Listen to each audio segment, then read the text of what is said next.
Hello दोस्तों, जैसे कि हमारा लिविंग वर्ल्ड ख़त्म हो चुका था तो हम नेक्स्ट चैप्टर के ऊपर चलते हैं। हमारा नेक्स्ट चैप्टर है यहाँ पर बायोलॉजिकल क्लासिफिकेशन। तो बायोलॉजिकल क्लासिफिकेशन के अंदर आज की हम स्टार्टिंग कर रहे हैं बेसिकली कि हमें पता है कि हमने फर्स्ट चैप्टर जो था हमारा लिविंग वर्ल्ड उसके अंदर हमने टेक्सोनॉमी पढ़ ली थी। और टेक्सोनॉमी मैंने बोलते बेसिकली टेक्सोनॉमी किसको बोलते हैं, यानी स्टडी ऑफ क्लासिफिकेशन जो है इसको हम टेक्सोनॉमी बोलते हैं।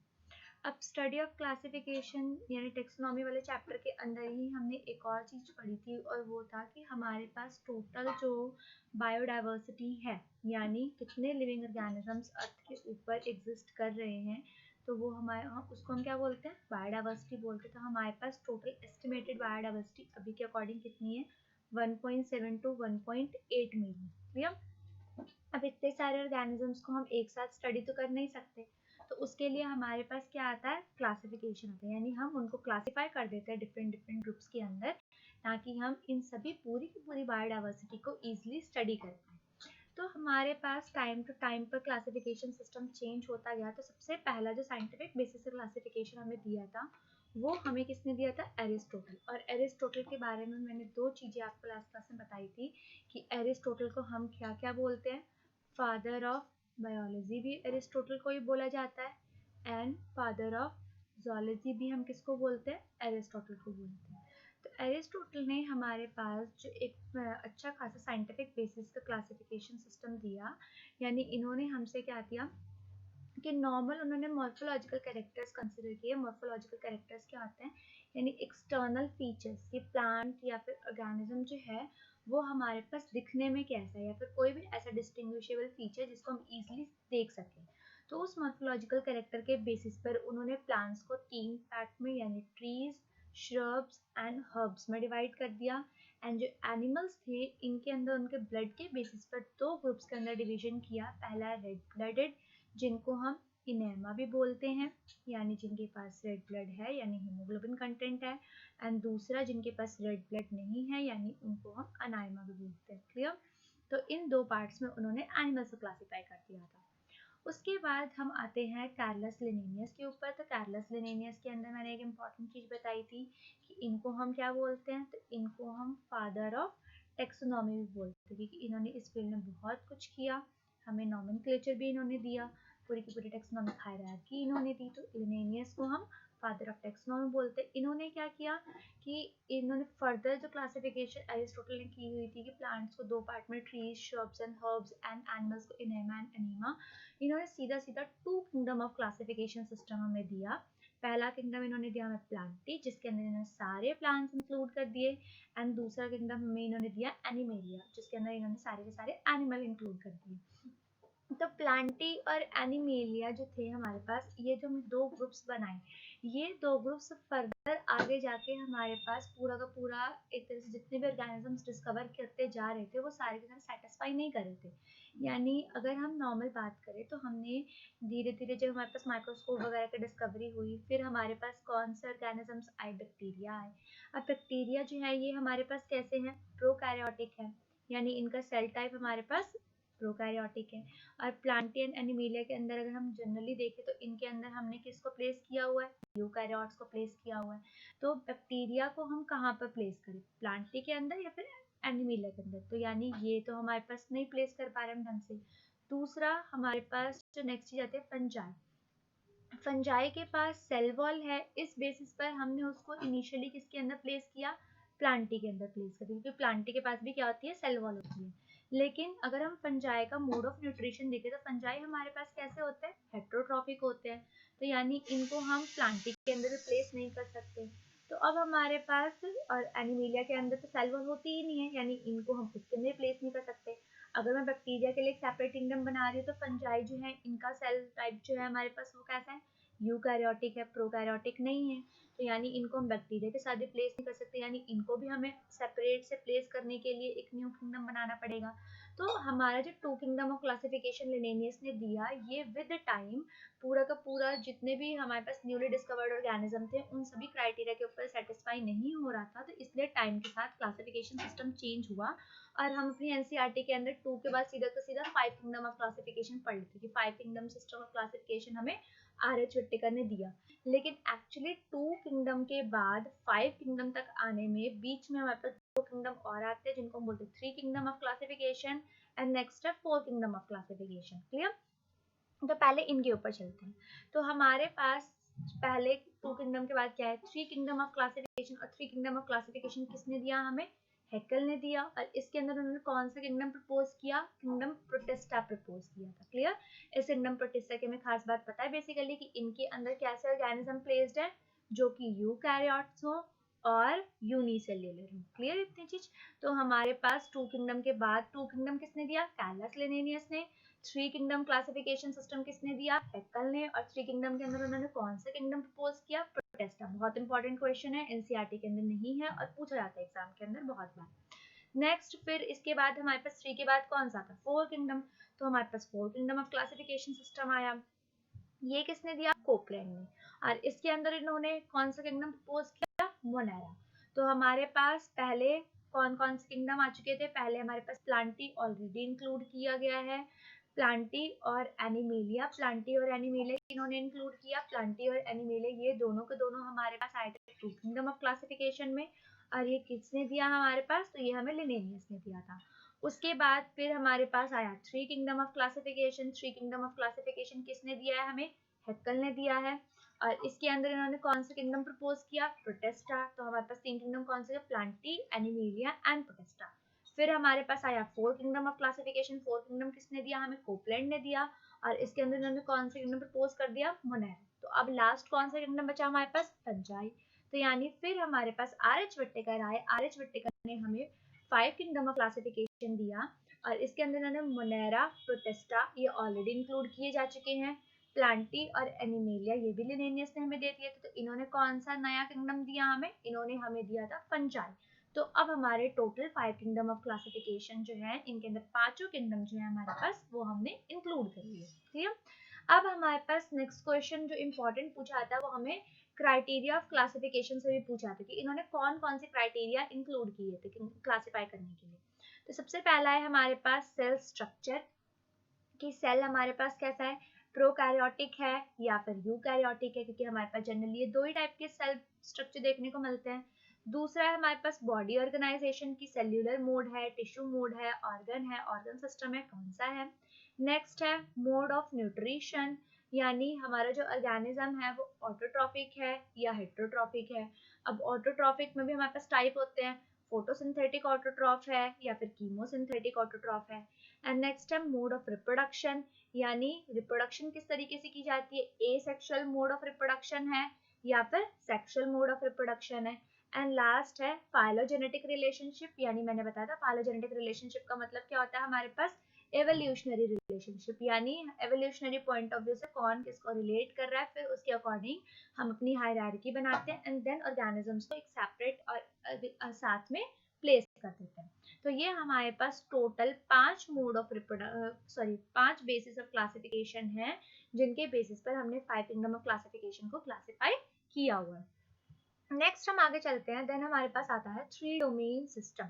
3 डोमेन सिस्टम यानी अभी तक हमने जो हायरार्की पढ़ी है उस हायरार्की के अकॉर्डिंग क्या हमारे पास आता है, सबसे हाईएस्ट नंबर पर किंगडम, देन हमारे पास आता है फाइलम, ये हम ऑलरेडी फर्स्ट चैप्टर के अंदर पढ़ चुके हैं। एंड प्लांट्स के लिए फाइलम वर्ड यूज नहीं करते, प्लांट्स के लिए हम क्या वर्ड यूज करते हैं, डिवीजन।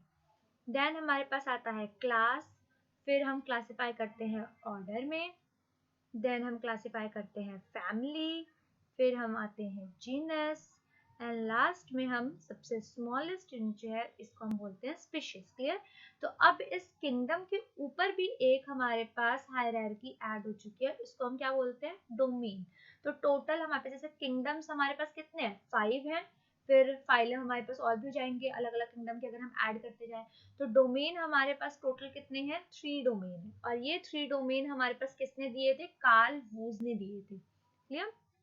कार्लस लिनेनियस से कंफ्यूज नहीं होंगे हम, कार्ल वूज ने हमें क्या दिया, 3 डोमेन ऑफ लाइफ दिए थे, यानी 3 डोमेन सिस्टम दिए थे, जिनके बेसिस पर जो मोनेरा किंगडम है, अभी हम मोनेरा किंगडम जब अपने चैप्टर के अंदर पढ़ते हैं तो मोनेरा किंगडम को हम 2 पार्ट्स में डिवाइड करते हैं, एक हम पढ़ते हैं आर्की बैक्टीरिया एंड दूसरा हम पढ़ते हैं यू बैक्टीरिया। क्लियर? तो इन्होंने जो कार्ल वूज थे हमारे पास, इन्होंने 3 डोमेन सिस्टम ऑफ लाइफ जो दिया था, इन्होंने क्या किया, मोनेरा के ही 2 डोमेन्स बना दिए, यानी हमारे पास एक आर्की डोमेन और एक बैक्टीरिया डोमेन बना दिया। एंड लास्ट यूकैरियोटिक किंगडम जो है इनको इन्होंने थर्ड डोमेन के अंदर क्लासिफाई कर दिया। यानी एक तरह से हम बोल सकते हैं कि हमारे पास इन्होंने 6 किंगडम ऑफ क्लासिफिकेशन सिस्टम दिया। तो हमारे पास 5 किंगडम ऑफ क्लासिफिकेशन तो आर.एच. विट्टेकर ने दे दिया था। फिर अगर हमसे पूछे जाए 3 डोमेन ऑफ लाइफ या फिर हमसे पूछे जाए 6 किंगडम क्लासिफिकेशन तो वो हमें किसने दिया था, कार्ल वूज ने दिया है। नेक्स्ट 3 डोमेन जो कि मैंने अभी बताया, बैक्टीरिया, आर्की एंड यूकैरिया। तो हम जितने भी बैक्टीरिया पढ़ते हैं यानी हेट्रोट्रॉफ हो गए या फिर जो हम सियानोबैक्टीरिया पढ़ते हैं, इकोलाई पढ़ते हैं, ग्राम पॉजिटिव ग्राम नेगेटिव, ये सारे के सारे हमारे पास किसके अंदर आते हैं, बैक्टीरिया डोमेन के अंदर आते हैं। क्लियर। जो फिर आर्की बैक्टीरिया के अंदर, तो आर्की के अंदर हमारे पास जो मिथेनोजेंस हो गए या फिर जितने भी हमारे पास वो अलग अलग एरियाज के अंदर रहते हैं, जैसे कि थर्मो एसिडोफिल्स हो गए हमारे पास, थर्मो एसिडोफिल्स, हेलोफाइल्स हो गए, तो ये सारे हमारे पास किसकी कैटेगरी के अंदर आते हैं, आर्की। एंड यूकैरिया के अंदर, तो यूकैरिया के अंदर मोनेरा किंगडम को छोड़ के जितने भी हमारे पास किंगडम है यानी प्रोटेस्टा, उसके बाद फंजाई, फिर प्लांटी एंड लास्ट में हमारे पास एनिमेलिया, तो ये चारों के चारों हमारे पास किसके अंदर आते हैं, यूकैरिया डोमेन के अंदर आते हैं। क्लियर। हाँ जी, अब नेक्स्ट चलते हैं। तो हमारे पास अब ये बड़ा इंपॉर्टेंट लाइन है हमारे पास, ये जनरली एमसीक्यू के अंदर पूछा जा चुका है कि कार्ल वूज जो है उन्होंने आर्की और बैक्टीरिया की, ये दोनों हमने किसके अंदर इंक्लूड किया, तो मोनारा के अंदर ही। तो इन्होंने किस बेसिस पर ये जो हमारे पास दो डिफरेंट डोमेन बना दिए मोनारा किंगडम के, वो किस बेसिस पर बनाए हैं, तो वो हमारे पास दोनों के ही अंदर जो 16 srRNA होते हैं इनके जीन्स आपस में डिफर हो जाते हैं। तो इस रीजन के कारण यानी differences in their 16 srRNA genes के डिफरेंसेस के कारण इन्होंने हमारे पास दो डोमेन बनाए हैं, एक आर्की और एक बैक्टीरिया। क्लियर। तो और ये वाली चीज मैंने पहले बता दी कि 3 डोमेन सिस्टम जो है हमारे पास ये एक लेवल ऐड कर देता क्लासिफिकेशन के अंदर, यानी मैंने जैसे पीछे बताया अभी कि हमारे पास किंगडम से पहले भी एक नया हमारे पास लेवल ऐड हो चुका है, क्या, डोमेन। तो केपी यानी किंगडम के बाद फाइलम, फाइलम के बाद क्लास जो हम बोलते हैं, तो अब हम एक्चुअली में क्या बोल सकते हैं, डोमेन, फिर डोमेन के बाद किंगडम एंड किंगडम के बाद phylum and class. Clear. Okay. अब हम आगे चलते हैं। तो हमारे पास एक बहुत ही इंपॉर्टेंट क्वेश्चन है यहाँ पर पूछा जाता है जनरली, क्लमाइडोमोनास एंड क्लोरेला वाला, कि हमारे पास जनरली मैंने भी पीछे बताया कि किंगडम प्रोटिस्टा जो है इनके अंदर हमने कौन से ऑर्गेनिज्म प्लेस किया, यूनिसेल्युलर यूकैरियोटिक ऑर्गेनिजम्स प्लेस किए हुए, क्योंकि हमें पता है बेसिकली कि मोनेरा के अंदर भी यूनिसेल्युलर ऑर्गेनिजम्स तो है कि जितने भी बैक्टीरिया वो सारे के सारे यूनिसेल्युलर ही है, लेकिन मोनेरा के अंदर कौन से यूनिसेल्युलर है, उनके अंदर प्रोकैरियोटिक यूनिसेल्युलर है। तो जब हमारे पास क्लासिफिकेशन सिस्टम आर.एच. विट्टेकर ने दिया और उसकी जो उन्होंने बेसिस ऑफ क्लासिफिकेशन डिसाइड किए, उनके बाद जो किंगडम प्रोटिस्टा था इनके अंदर इन्होंने किसको क्लासिफाई कर दिया, यूनिसेल्युलर यूकैरियोटिक ऑर्गेनिजम्स को। तो इस बेसिस की वजह से हमारे पास जो क्लमाइडोमोनास है और क्लोरेला है, जिनको कि हमने क्लोरोफिल बियर करते हैं, फोटोसिंथेसिस करते हैं, इसलिए हमने किसके अंदर प्लेस किया होता है, एल्गी के अंदर, और एल्गी किसमें हमने प्लेस की हुई है, प्लांट्स के अंदर। तो अब इनको, इन दोनों को ही सेल वॉल है फिर भी फोटोसिंथेसिस करते हैं, फिर भी इस रीजन सब कुछ की वजह से, बट यूनिसेल्युलर है इसलिए हमने इनको किसमें प्लेस कर दिया, प्रोटिस्टा के अंदर। क्लियर। एंड हमारे पास पैरामीशियन एंड अमीबा जो है, तो ये हमारे पास हेट्रोट्रॉफिक ऑर्गेनिजम्स हैं और सेल वॉल भी नहीं है इनके पास, तो इसलिए हमने इनको अर्लियर किसके अंदर प्लेस किया था, अर्लियर इनको हम एनिमल किंगडम के अंदर स्टडी करते थे, लेकिन अब हम इनको यूनिसेल्युलर यूकैरियोटिक होने के कारण किसके अंदर प्लेस करते हैं, किंगडम प्रोटिस्टा के अंदर प्लेस करते हैं। तो हमारे पास एक बहुत इंपॉर्टेंट चीज जो हमसे पूछी जाती है जनरली, कि वो हमसे ये पूछा जाता है according to 5 kingdom of classification, Chlamydomonas and Chlorella जो है इनको हम कौन सी किंगडम के अंदर पढ़ते हैं। तो क्लमाइडोमोनास जब हम एनसीईआरटी पढ़ते हैं तो क्लमाइडोमोनास एंड क्लोरेला को हम एल्गी के अंदर ही पढ़ते हैं, लेकिन ये दोनों इंक्लूडेड किसके अंदर है, इन दोनों को ही हमने प्रोटिस्टा किंगडम के अंदर इंक्लूड किया हुआ है। यानी जब हम हायर क्लासेस के अंदर प्रोटिस्टा किंगडम को, यानी सारे किंगडम्स को सेपरेट करते हैं, तो उनके अंदर फिर फर्दर फाइलम वगैरह बनाकर क्लमाइडोमोनास एंड क्लोरेला किसमें पढ़ेंगे, प्रोटिस्टा के अंदर पढ़ते हैं। एंड जो अमीबा एंड पैरामीशियम है, तो अमीबा एंड पैरामीशियम को तो हम एनसीईआरटी के अंदर भी इनके अंदर यानी प्रोटिस्टा किंगडम के अंदर ही पढ़ते हैं। तो हमारे पास इनिशियली इनको हम अलग अलग किंगडम के अंदर क्यों प्लेस कर रहे थे, क्योंकि अमीबा और पैरामीशियम दोनों ही जो है इनके पास सेल वॉल नहीं होती, यानी they lack cell wall. And दूसरा ये हमारे पास क्या होते हैं, हेट्रोट्रॉप्स भी होते हैं। तो एनिमल्स भी हमारे पास कैसे हैं, हेटेरोट्रॉप्स हैं, तो इनको इनिशियली हम किसके अंदर प्लेस कर रहे थे, एनिमल किंगडम के अंदर, लेकिन अब हम इनको किसके अंदर प्लेस करते हैं, प्रोटिस्टा किंगडम के अंदर, क्योंकि ये हमारे पास क्या है, unicellular eukaryotic. And Chlamydomonas and chlorella इनके पास क्या है, सेल वॉल प्रेजेंट होती है, एंड ये सारे के सारे हमारे पास ऑटोट्रॉफिक भी हैं, लेकिन फिर भी इनका सेल स्ट्रक्चर सिंगल सेल का है और यूकैरियोटिक है, तो इसलिए इन दोनों को हम किसके अंदर प्लेस करते हैं, प्रोटिस्टा के अंदर प्लेस करते हैं। तो ये जो चेंज आया हमारे पास, बहुत ही मेजर चेंज, किसकी वजह से आया हमारे पास, क्योंकि हमारा जो क्लासिफिकेशन का क्राइटेरिया था वो चेंज हो चुका है, जिसके कारण इनको इनिशियली हम अलग अलग किंगडम के अंदर प्लेस कर रहे थे, लेकिन अब इन सबको हम साथ में प्रोटिस्टा किंगडम के अंदर प्लेस करते हैं। क्लियर? ओके, अब हम आते हैं मोनेरा किंगडम के अंदर। तो मोनेरा किंगडम के अंदर हमें पता है बेसिकली कि इसके सारे सोल मेंबर्स कौन है हमारे पास, सिर्फ और सिर्फ बैक्टीरिया, और उन बैक्टीरिया को अभी हम किंगडम के लेवल पर तो दो पार्ट्स में डिवाइड करके ही पढ़ते हैं, एक हम यू बैक्टीरिया के अंदर पढ़ते हैं और दूसरे हम आर्की बैक्टीरिया के अंदर पढ़ते हैं। क्लियर? बट डोमेन लेवल पर हमने इनको डिवाइड कर रखा है आर्की एंड बैक्टीरिया के अंदर।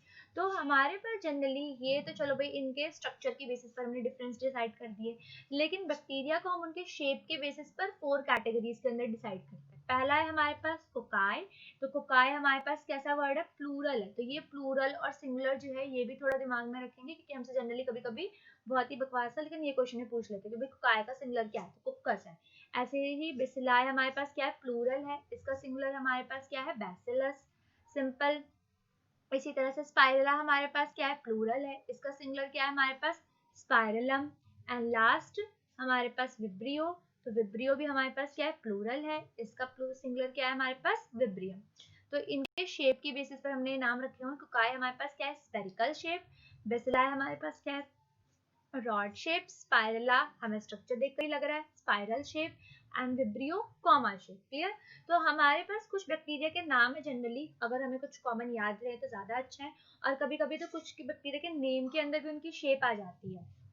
तो हमारे पास जैसे कोकाई के अंदर डिप्लोकोकस निमोनिया हो गया, स्टेफाइलोकोकस हो गया, वैसे ही बेसिलाई रॉड शेप। तो ई कोलाई हम जरूर याद रखेंगे कि ई कोलाई के ऊपर क्वेश्चन पूछा था, भाई ई कोलाई हमारे पास शेप कैसी होती थी, इसकी हमारे पास रॉड शेप लाइक स्ट्रक्चर होता है। क्लियर? तो ई कोलाई हमारे पास, ई कोलाई को हम एस्केरिश कोलाई भी बोलते हैं, तो ये हमारे पास बेसिलाई शेप के होते हैं। ट्रिपोनिमा जो कि सिफिलिस कॉज करता है हमारे पास, ट्रिपोनिमा पैलिडियम, तो ये हमारे पास कैसा है, स्पाइरल शेप की एग्जिस्ट करते हैं। एंड विब्रियो कॉलरा जो कॉलरा कॉज करता है, तो इनको हम, ये विब्रियो हमारे पास कॉमा शेप के होते हैं। तो यहाँ पर भी विब्रियो से नाम से लग रहा है हमें बेसिकली कि यहाँ पर इन्होंने शेप आ गई नाम के अंदर, और यहाँ पर भी डिप्लोकोकस के अंदर फोकस वर्ड आ रहा है, तो कभी कभी इनके नेम के अंदर भी इनकी शेप आ जाती है।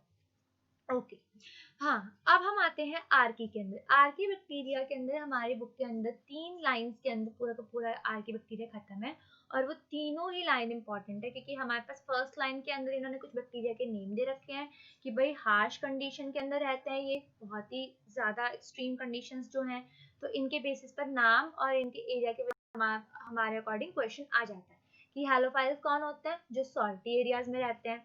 फिर हॉट स्प्रिंग्स में रहने वाले थर्मो एसिडोफाइल्स बोलते हैं, एंड मार्शी एरियाज में रहने वाले मिथेनोजेंस बोलते हैं। अब आर्की बैक्टीरिया और बाकी के जो यू बैक्टीरिया के मेंबर्स हैं हमारे पास, वो दोनों आपस में क्यों डिफरेंट है, मतलब आर्की बैक्टीरिया इतने हार्श कंडीशन में सर्वाइव कर जाते हैं, लेकिन अदर बैक्टीरिया नहीं कर सकते हमारे पास सर्वाइव। तो इसका क्या रीजन है, तो इनका रीजन इनके सेल वॉल स्ट्रक्चर के अंदर डिफरेंस की वजह से है। सेल मेम्ब्रेन नहीं बोलेंगे, सेल मेम्ब्रेन आर्की बैक्टीरिया के भी सेम है, बाकी बैक्टीरिया के भी सेम है। डिफरेंस किसके कारण आता है हमारे पास, डिफरेंट सेल वॉल स्ट्रक्चर के कारण आता है। तो ये बहुत इंपॉर्टेंट है, हमसे कब बहुत कंफ्यूजन हो जाता है, बहुत बच्चे सेल मेम्ब्रेन लिख देते हैं, तो सेल वॉल की वजह से डिफरेंट है, और ये फीचर रिस्पॉन्सिबल है ताकि ये कितने भी एक्सट्रीम कंडीशन के अंदर सर्वाइव कर जाते हैं। दूसरे लाइन से हमारे पास different cell wall structure important आ गया। एंड लास्ट है हमारे पास कि मीथेनोजेंस प्रेजेंट कहाँ पर होते हैं, तो मीथेनोजेंस हमारे पास बहुत सारे रूमिनेंट एनिमल्स की गट में भी प्रेजेंट होते हैं, जैसे काउ बफेलोज वगैरह। एंड फिर जब वो डंग प्रोड्यूस करते हैं, तो उन डंग के साथ हमारे पास मीथेनोजन भी बाहर आ जाते हैं, एंड इसकी वजह से हमारे पास बायोगैस, यानी जिसका मेन कंपोनेंट हमारे पास क्या होता है, मीथेन यानी CH4, तो उसकी प्रोडक्शन होती है, जिसके लिए हमारे पास मीथेनोजेंस रिस्पॉन्सिबल होते हैं। तो मार्शी एरियाज में रहने के साथ साथ मीथेनोजेंस रूमिनेंट एनिमल्स की गट में भी रहता है। क्लियर? तो ये हमारे पास आर्की बैक्टीरिया का इंपॉर्टेंट है। हाँ जी, नेक्स्ट हम आते हैं, अब ये यू बैक्टीरिया का टॉपिक चल रहा है हमारे पास। तो यू बैक्टीरिया के अंदर हम पहले किनकी बात करें, फोटोसिंथेटिक ऑटोट्रॉफ्स की बात कर रहे हैं। और उस फोटोसिंथेटिक ऑटोट्रॉफ्स के अंदर भी हम पहले सियानोबैक्टीरिया की बात करें। इन सियानोबैक्टीरिया को ही हम यहाँ पर मैं लिख देती हूँ ब्लू ग्रीन एल्गी भी बोलते हैं। ब्लू ग्रीन एल्गी, नाम में एल्गी है लेकिन कंफ्यूज नहीं होंगे। बीजीए शॉर्टकट में लिखा होता है कभी कभी हमारे पास, तो ये बीजीए भी हमारे पास कॉमन ही है, याद रहेगा हमारे पास। तो सियानोबैक्टीरिया जनरली कैसे होता है, यूनिसेल्युलर हो सकता है। अब भाई बैक्टीरिया के अंदर आ रहा है हमारे पास, तो ऑफकोर्स की बात है मोनेरा किंगडम सारे के सारे यूनिसेल्युलर है, तो यूनिसेल्युलर होते हैं। कॉलोनियल फॉर्म भी हो सकती है, नहीं तो सॉलिडरी में फिलामेंटस स्ट्रक्चर भी होता है। फ्रेश वाटर भी है और मरीन भी है, टेरेस्ट्रियल एल्गी भी है, इसमें भी कोई दिक्कत नहीं है। और इनकी कॉलोनी, ये इंपॉर्टेंट है, इनकी कॉलोनी के अराउंड हमारे पास क्या होता है, जेलेटिनस शीट होती है। तो इस जेलेटिनस शीट की वजह से यहाँ पर बायोलुमिनेसेंस भी देखने को मिलते हैं, यानी पीछे शायद हमारे पास हेटेरोसिस्ट का स्ट्रक्चर होगा। तो इस हेटेरोसिस्ट के स्ट्रक्चर, सॉरी हेटेरोसिस्ट बोले, एनाबीना का स्ट्रक्चर को, तो इसके अराउंड हमने यहाँ पर जेलेटिनस शीट देखी होगी दिमाग में, इस तरह से, है ना। तो ये हमें थोड़ा सा लाइट एमिटिंग प्रॉपर्टी प्रोवाइड करते हैं, जिसके कारण हम इसको क्या बोलते हैं, बायोलुमिनेसेंस भी बोलते हैं। तो ये हमें जेलेटिनस शीट की वजह से दिखाई देती है, क्लियर। और ये वाटर बॉडीज के अंदर ब्लूम्स फॉर्म करते हैं, यानी often forms blooms in polluted water body. तो इस चीज को हम क्या बोलते हैं, इसी को हम एल्गल ब्लूम भी बोलते हैं। तो एल्गल ब्लूम किसकी वजह से होता है हमारे पास, ब्लू ग्रीन एल्गी की वजह से होता है। ये हमारे पास वाटर को बहुत ही स्टिंकी सी अपीयरेंस देते हैं, और पूरा का पूरा जो वाटर बॉडी होती है वो हमारे पास खराब हो जाती है, यानी फिशेस भी सर्वाइव नहीं कर पाती, और हम वो पानी हमारे पीने लायक भी नहीं रहता। तो ये एल्गल ब्लूम कौन कॉज करता है, सियानोबैक्टीरिया या फिर ब्लू ग्रीन एल्गी, बात एक ही है हमारे पास। हाँ जी, नेक्स्ट हमारे पास इंपॉर्टेंट चीज क्या है कि इनके पास एक स्पेशलाइज सेल होता है। इस स्पेशलाइज सेल को हम क्या बोलते हैं, हेट्रोसिस्ट बोलते हैं। ये हेट्रोसिस्ट किस लिए रिस्पॉन्सिबल है, ये हेट्रोसिस्ट रिस्पॉन्सिबल है नाइट्रोजन की फिक्सिंग के लिए, जो कि एटमॉस्फेरिक नाइट्रोजन की फिक्सेशन करते हैं। तो एग्जांपल्स हैं हमारे पास दो, नॉस्टॉक और एनाबीना। अब ये हेट्रोसिस्ट कैसे फिक्सेशन कर लेते हैं हमारे पास, इसका रीजन ये है कि इन हेट्रोसिस्ट के अंदर क्या प्रेजेंट होता है, नाइट्रोजनेज एंजाइम प्रेजेंट होता है। जब हम आगे मिनरल न्यूट्रिशन वाले में जाएंगे तो वहां पर डिटेल से भी ये चीज आएगी कि हेट्रोसिस्ट के अंदर क्या प्रेजेंट होता है, नाइट्रोजनेज एंजाइम प्रेजेंट होते हैं, जो कि एटमॉस्फेरिक नाइट्रोजन को फिक्स करने में हेल्प करते हैं हमारे पास। और फिर ये नाइट्रोजन जो है हमारे पास सेल की बायोसिंथेसिस वगैरह करने में हमें हेल्प कर देते हैं, क्योंकि प्रोटीन सिंथेसिस वगैरह में भी हेल्प करते हैं। अभी नाइट्रोजनेज की खास बात क्या होती है कि इनको एनारोबिक कंडीशंस चाहिए, ये हमेशा ही एनारोबिक कंडीशन के अंदर अपना काम करते हैं। अगर इनको एरोबिक कंडीशन यानी ऑक्सीजन मिलता है तो ये डीएक्टिवेट हो जाते हैं। तो हेट्रोसिस्ट का काम क्या है, हेट्रोसिस्ट का काम है कि ये माइक्रो एनारोबिक एनवायरनमेंट प्रोवाइड करता है, यानी सेल के अंदर ऑक्सीजन फ्री एनवायरनमेंट बनाता है, एनारोबिक कंडीशन बनाता है, ताकि नाइट्रोजनेज एटमॉस्फेरिक नाइट्रोजन की फिक्सिंग में हेल्प कर सके, क्लियर। तो यहाँ पर ये रहा हमारे पास हेट्रोसिस्ट, इसका काम क्या है, माइक्रो एनारोबिक कंडीशन बनाना, यानी ऑक्सीजन फ्री एनवायरनमेंट प्रोवाइड करना। और ये मिसैलोजेनस शीट, यानी इसी को हम क्या बोलते हैं, जेलेटिनस शीट भी बोलते हैं, जेलेटिनस शीट। और ये हमारे पास जनरली क्या दिखा रखा है, ये हमारे पास ये पूरा स्ट्रक्चर जो है ये फिलामेंटस एल्गी का दिखा रखा है, फिलामेंटस ब्लू ग्रीन एल्गी, कौन सा है, नॉस्टॉक। तो हमारे पास जनरली क्या होता है ना, फिगर के नीचे भी कभी कभी लिखी होती है, जैसे पीछे हमारे पास नॉस्टॉक कैसा है, फिलामेंटस है, कॉलोनियल, ऐसा नहीं बता रखा, लेकिन फिगर के अंदर फिलामेंटस ब्लू ग्रीन एल्गी के साथ नॉस्टॉक लिखा हुआ, तो हमसे यहाँ से भी क्वेश्चन बन सकता है कि नॉस्टॉक कैसी एल्गी होती है, फिलामेंटस है, कॉलोनियल है, क्या है। तो nostoc filamentous blue green algae यानी फिलामेंटस सियानोबैक्टीरिया, क्लियर। ओके, अब हम थोड़े से एग्जांपल्स के ऊपर आते हैं। तो फोटोसिंथेटिक बैक्टीरिया जो हैं, इनके अंदर फोटोसिंथेसिस जब होती है जनरली वो कैसी होती है, नॉन ऑक्सीजनिक होती है।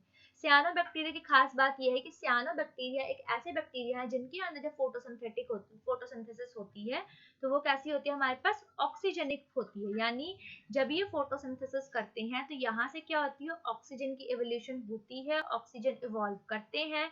लेकिन बाकी के जितने भी फोटोसिंथेटिक बैक्टीरिया हैं उनके अंदर जब फोटोसिंथेसिस होती है तो ये ऑक्सीजन इवॉल्व नहीं करते, डू नॉट इवॉल्व ऑक्सीजन। तो हमें अभी शायद हमने अगर फोटोसिंथेसिस नहीं पढ़ी तो हमें आइडिया नहीं होगा, लेकिन जिन्होंने फोटोसिंथेसिस पढ़े उनको आइडिया है कि ये ऑक्सीजन जो एवोल्यूशन होती है फोटोसिंथेसिस के दौरान, ये ऑक्सीजन आती कहाँ से, ये ऑक्सीजन हमारे पास आती है वाटर से। यानी अगर हमने अपने CO2 को रिड्यूस करने का सोर्स वाटर लिया है तो यहाँ से जब वाटर की स्प्लिटिंग होती है हाइड्रोजन प्लस ऑक्सीजन में, तो हाइड्रोजन तो हमने कार्बन डाइऑक्साइड रिडक्शन में यूज कर ली और ऑक्सीजन क्या होता है, इवॉल्व हो जाता है। लेकिन अगर कोई बैक्टीरिया या फिर कोई ऑर्गेनिज्म इस वाटर के अलावा कोई और, मोस्ट ऑफ द टाइम पर H2S यूज किया जाता है, हाइड्रोजन सल्फाइड, तो अगर इसको हम यूज कर रहे हैं अपना रिड्यूस करने का सोर्स कि भाई इसकी स्प्लिटिंग हम यूज करेंगे और यहाँ से हाइड्रोजन को हम कार्बन डाइऑक्साइड को रिड्यूस करने के लिए यूज करेंगे, तो भाई यहाँ पर बाय प्रोडक्ट क्या है, सल्फर है मेरे पास, तो यहाँ पर से तो ऑक्सीजन इवॉल्व नहीं हो रही, तो इसीलिए जरूरी नहीं है कि फोटोसिंथेसिस अगर कोई ऑर्गेनिज्म कर रहा है तो वो ऑक्सीजन इवॉल्व करेगा ही करेगा। वो डिपेंड करता है कि भाई वो हमारे पास फोटोसिंथेसिस के दौरान कौन सा रिड्यूसिंग मटेरियल यूज कर रहा है। क्लियर? तो हमारे पास जैसे पर्पल सल्फर बैक्टीरिया है, तो यहाँ पर ये सल्फर यूज करते हैं H2S जनरली, तो इसके एग्जांपल हमारे पास क्या है, क्रोमैटियम। ग्रीन सल्फर बैक्टीरिया है तो इनके अंदर हमारे पास chlorobium, and purple non sulphur bacteria जो है तो इनके अंदर रोडोस्पाइरलम एंड रोडोस्यूडोमोनास। तो ये जनरली हमसे इनके अंदर पर्पल सल्फर पूछे ना पूछे तो ग्रीन सल्फर, लेकिन ये जो 4 एग्जांपल है, क्रोमैटियम, क्लोरोबियम, रोडोस्पाइरलम एंड रोडोस्यूडोमोनास, ये चारों कैसे बैक्टीरिया हैं, ये फोटोसिंथेटिक तो हैं लेकिन non oxygenic photosynthetic bacteria. Clear? यानी ये फोटोसिंथेसिस के दौरान ऑक्सीजन इवॉल्व नहीं करते। सिर्फ सियानोबैक्टीरिया एक ऐसे एल्गी हैं जो कि फोटोसिंथेसिस के दौरान ऑक्सीजन इवॉल्व करते हैं, चाहे एनाबीना हो, नॉस्टॉक हो, कोई से भी हमारे पास एनाबीना या फिर नॉस्टॉक, तो ये हमारे पास कैसे बैक्टीरिया है जो कि ऑक्सीजन की इवोल्यूशन करते हैं। क्लियर? ओके, अब हम आगे चलते हैं। तो हमारे पास नेक्स्ट क्या आता है कि हम कुछ बैक्टीरिया जो है वो डिजीज कॉज, जैसे अभी मैंने पीछे सिफिलिस के लिए बताया था ट्रिपोनेमा पैलिडियम, तो उसके अलावा कॉलेरा जो हो गया, ये भी अभी विब्रियो कॉलेरा भी मैंने पीछे बताया। इसके अलावा टाइफाइड जो है हमारे पास, तो टाइफाइड कौन कॉज करता है, टाइफाइड के लिए हमारे पास साल्मोनेला टाइफीम्यूरियम हो गया, टेटनस हो गया। लेकिन इंपॉर्टेंट नेम कौन सा है हमारे पास, सिट्रस कैंकर, क्योंकि ये सारी डिजीज तो हमने नॉर्मली सुनी हुई है कि बैक्टीरियल डिजीज है। सिट्रस कैंकर हमने अभी तक नहीं पढ़ा होता, ये न्यू आता है 11th के अंदर हमारे पास जनरली। तो सिट्रस कैंकर भी किसके थ्रू कॉज किया जाने वाला डिजीज है, बैक्टीरियल डिजीज है। कभी कभी फंजाई एंड बैक्टीरिया में कंफ्यूजन हो जाते हैं, तो वो कंफ्यूजन नहीं होनी चाहिए। सिट्रस कैंकर कैसे डिजीज है, बैक्टीरियल डिजीज है। क्लियर? अब नेक्स्ट हमारे पास एक है कि रिप्रोडक्शन कैसे होती है। तो बैक्टीरिया के अंदर रिप्रोडक्शन जो है वो नॉर्मली फिजन से भी हो जाती है कि भाई एक बैक्टीरियल सेल था, इसने डिवाइड किया और हमारे पास 2 बैक्टीरियल सेल जो है हमारे पास तैयार हो गए, तो इस तरीके से भी होती है। लेकिन कभी कभी अनफेवरेबल टाइम में हमारे पास यहाँ पर क्या होता है, स्पोर फॉर्मेशन भी होती है कि स्पोर्स जो है वो हमारे पास पैरिनेटिंग स्ट्रक्चर होते हैं बहुत लंबे टाइम तक। अगर अनफेवरेबल कंडीशन है तो ये बहुत लंबे टाइम तक स्पोर्स जो होते हैं वो जर्मिनेट नहीं होते, वो एज इट इज रहते हैं। जैसे ही फेवरेबल कंडीशन आएगी, स्पोर्स जर्मिनेट होकर हमारे पास अच्छा खासा बैक्टीरिया तैयार हो जाता है। क्लियर? इसके अलावा सुनने में थोड़ा अजीब लगता है लेकिन ऐसा होता है, बैक्टीरिया के अंदर सेक्सुअल रिप्रोडक्शन भी होती है। सेक्सुअल रिप्रोडक्शन के लिए हमारे पास सेक्सुअल रिप्रोडक्शन हमें लगता है कि भाई सेक्सुअल रिप्रोडक्शन का तरीका क्या होना चाहिए, gamete formation and gamete fusion होना चाहिए, लेकिन ऐसा जरूरी नहीं है। सेक्सुअल रिप्रोडक्शन के लिए गैमेट फॉर्मेशन एंड फ्यूजन के बजाय क्या चीज इंपॉर्टेंट होती है, डीएनए की मिक्सिंग इंपॉर्टेंट होती है। यानी सेक्सुअल रिप्रोडक्शन का मतलब क्या होता है हमारे पास कि ये जो प्रोजेनी का डीएनए आएगा, ये बेसिकली 2 डिफरेंट पेरेंट्स के पास से होना चाहिए। क्लियर? यानी यहाँ पर जो ओरिजिनल डीएनए पेरेंट के पास होता है वो एज इट इज नहीं आना चाहिए, उस डीएनए के अंदर मॉडिफिकेशन होना चाहिए। ये बेसिक पर्पस होता है सेक्सुअल रिप्रोडक्शन का। क्लियर? तो हमारे पास यहाँ से क्या आता है, जैसे यहाँ पर जनरली ये तो डिवाइडिंग दिखा रखा है, बट सपोज करो कि जैसे मेरे पास कोई एक बैक्टीरिया है, इसके पास यहाँ पर इसका डीएनए पड़ा हुआ था। आगे हम जब सेल वाले चैप्टर में जाएंगे तो हम कुछ स्ट्रक्चर्स पढ़ेंगे, पिली, फिम्ब्रिया वगैरह। तो यहाँ पर सपोज करो मैं पिली बता रही हूँ, यहाँ पर एक बैक्टीरिया है जिसके पास डीएनए है, यहाँ पर दूसरा बैक्टीरिया है, इसके पास भी अपना डीएनए है। जिसके पास पिली का फैक्टर होगा वो हमारे पास यहाँ से क्या बनाएगा, एक कॉन्जुगेशन ट्यूब बनाता है। इस कॉन्जुगेशन ट्यूब के थ्रू क्या होगा, नेक्स्ट स्टेप के अंदर ये बैक्टीरिया यानी जो डोनेट करने वाला बैक्टीरिया है, जो कि डोनर है, ये अपना डीएनए जो है इसकी कॉपी इस पिली के थ्रू इस दूसरे वाले बैक्टीरिया को ट्रांसफर कर देगा। अब नेक्स्ट स्टेप के अंदर जैसे ही ट्रांसफर हुआ, पिली की फॉर्मेशन बंद हो गई, इस बैक्टीरिया अपना डीएनए लेकर चला गया जहां पर भी इसको जाना था। अब ये जो बैक्टीरिया है इसने, इसके पास अपना डीएनए भी था और इसने दूसरे का डीएनए भी लिया। अब दोनों ही डीएनए आपस में होंगे मिक्स एंड फिर एक नया स्ट्रक्चर बनेगा एंड फिर ये अपना डिवाइड करके 2 प्रोजेनी बना देगा। अब जो प्रोजेनी सेल्स आए, इनका जो डीएनए है ये पेरेंट से डिफर हो गया हमारे पास, इससे भी और इससे भी। तो इस तरीके से यहाँ पर सेक्सुअल रिप्रोडक्शन कंप्लीट है। तो यहाँ पर हमारे पास क्या है कि भाई primitive type of DNA transfer from one bacterium to other, इसके थ्रू यहाँ पर क्या कंप्लीट हो रही है, सेक्सुअल रिप्रोडक्शन। और ट्रांसफर किसके थ्रू होता है, पिली के थ्रू होता है। पिली क्या फॉर्म करता है, कॉन्जुगेशन ट्यूब फॉर्म करता है। Clear, okay. नेक्स्ट है हमारे पास माइकोप्लाज्मा। माइकोप्लाज्मा को हम पीपीएलओ भी बोलते हैं, प्लूरोनिमोनिया लाइक ऑर्गेनिजम्स। अभी हम बात करेंगे बेसिकली ऐसा क्यों बोलते हैं। माइकोप्लाज्मा की खास बात क्या होती है कि इनके पास सेल वॉल नहीं होती, सबसे पहले इंपॉर्टेंट चीज। क्लियर। दूसरी इंपॉर्टेंट चीज यह है कि ये हमारे पास स्मॉलेस्ट लिविंग सेल्स हैं अर्थ के ऊपर, दूसरी इंपॉर्टेंट चीज। तीसरी इंपॉर्टेंट चीज क्या है कि ये एनारोबिक होते हैं, यानी ऑक्सीजन के बिना सरवाइव करते हैं। क्लियर, तो ये भी हमारे पास इंपॉर्टेंट चीज। सो लास्ट, ये हमारे पास एनिमल्स के अंदर भी पैथोजेनिक है एंड प्लांट्स के अंदर भी पैथोजेनिक होते हैं। क्लियर। इंपॉर्टेंट 2 पॉइंट्स और रह गए हमारे पास। पहला पॉइंट कि माइकोप्लाज्मा जो है इनके पास सेल वॉल एब्सेंट है, लेकिन प्लाज्मा मेम्ब्रेन जो है यही आउटर मेम्ब्रेन की तरह फंक्शन करेगा। तो भाई अब इनके पास सेल वॉल एब्सेंट, तो सेल वॉल का बेसिक फंक्शन क्या होता है कि भाई हमारे पास अगर कोई ऑर्गेनिज्म है और उसके पास सेल वॉल है तो वो उसकी शेप को फिक्स कर देता है, लेकिन इनके पास सेल वॉल क्या है, एब्सेंट है। तो इस कारण ये जो ऑर्गेनिज्म होते हैं ये अपना शेप चेंज कर सकते हैं, इसलिए इनको हम क्या बोलते हैं, प्लियोमॉर्फिक भी बोलते हैं, यानी लियोमॉर्फिक। और इसीलिए इनको हम पीपीएलओ यानी प्लूरोनिमोनिया लाइक ऑर्गेनिज्म भी बोलते हैं, यानी जब चाहे अपनी शेप को आराम से चेंज कर लेते हैं। क्लियर। और सेल वॉल एब्सेंट की वजह से एक और इम्पॉर्टेंट चीज इनके पास क्या होती है कि माइकोप्लाज्मा जनरली सेंसिटिव होते हैं कुछ अलग से एंटीबायोटिक्स के लिए, यानी क्लोरामफेनिकोल, टेट्रासाइक्लिन, जो कि इनकी मेटाबॉलिक एक्टिविटी के ऊपर एक्ट करता है। लेकिन ये पेनिसिलिन के लिए सेंसिटिव नहीं होते, क्योंकि पेनिसिलिन जो हम यूज करते हैं, पेनिसिलिन का बेसिक फंक्शन क्या होता है कि ये हमेशा सेल वॉल के ऊपर एक्ट करता है। और हमने अभी अभी देखा कि भाई जो माइकोप्लाज्मा है इनके पास क्या नहीं होती, लैक सेल वॉल। तो जब सेल वॉल है ही नहीं तो पेनिसिलिन तो एक्ट ही नहीं कर सकता इनके ऊपर, तो इसीलिए माइकोप्लाज्मा इनसेंसिटिव होते हैं पेनिसिलिन के लिए। ये भी इंपॉर्टेंट नीट के अंदर आया हुआ क्वेश्चन है कि माइकोप्लाज्मा पेनिसिलिन के लिए सेंसिटिविटी शो करते हैं या नहीं करते। तो भाई नहीं करते, क्यों नहीं करते, क्योंकि इनके पास सेल वॉल नहीं होती और पेनिसिलिन जनरली सेल वॉल के ऊपर एक्ट करता है। बट ये बाकी जैसे एंटीबायोटिक्स है क्लोरामफेनिकोल एंड टेट्रासाइक्लिन, उसके लिए सेंसिटिव होते हैं। क्यों होते हैं, क्योंकि ये दोनों सेल वॉल के ऊपर नहीं बल्कि मेटाबॉलिक एक्टिविटी के ऊपर काम करते हैं। Clear, okay. तो अब हमारी क्लास यहाँ पर होती है खत्म, नेक्स्ट क्लास में मिलते हैं, तब तक के लिए thank you and bye bye.